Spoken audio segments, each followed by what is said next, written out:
Presque 90% des pays africains ont de l'or. Ils ont des diamants. Ça veut dire quoi?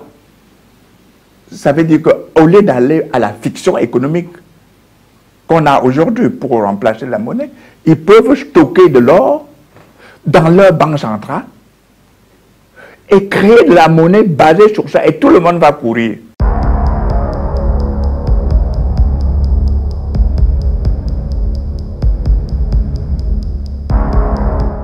Les pays africains sont les pays les mieux placés pour avoir une monnaie reconnue sur le plan international. D'abord, il faut reconnaître qu'au début, la monnaie était essentiellement basée sur l'or. La monnaie papier n'est revenue que plus tard. Et c'est parce que les économistes, les politiques ont décidé, c'était d'abord les Américains, aussi parce que De Gaulle leur a dit, si vous vous amusez, je vais vous demander de l'or en remplacement des dollars que j'ai dans mes caisses. Et le chef d'État américain a dit, ok, désormais, ce n'est plus posé sur le dollar, ça sera seulement le papier. Oh, qu'est-ce qui se passe? Presque 90% des pays africains ont de l'or. Ils ont des diamants. Ça veut dire quoi?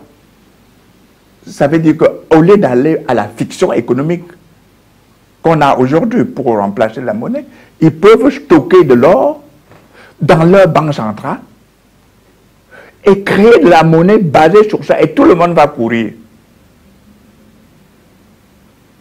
Mieux, ils ont même des diamants. Pourquoi or, on leur dit, vendez-nous de l'or pour qu'on aille stocker dans les banques centrales des autres pays pour consolider leur monnaie.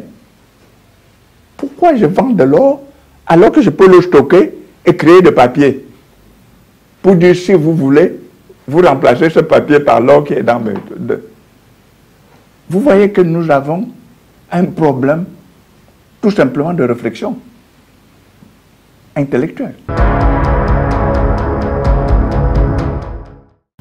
La garantie de la monnaie par l'économie, par la valeur de l'économie, c'est une fiction. C'est comme en bourse.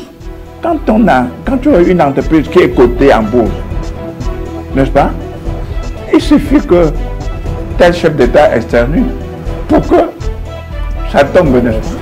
Mais s'il y a une crise dans un pays, dans un autre, c'est une fiction, ça tombe, la monnaie tombe. Alors que si j'ai de l'or, ce n'est pas une fiction, c'est une réalité.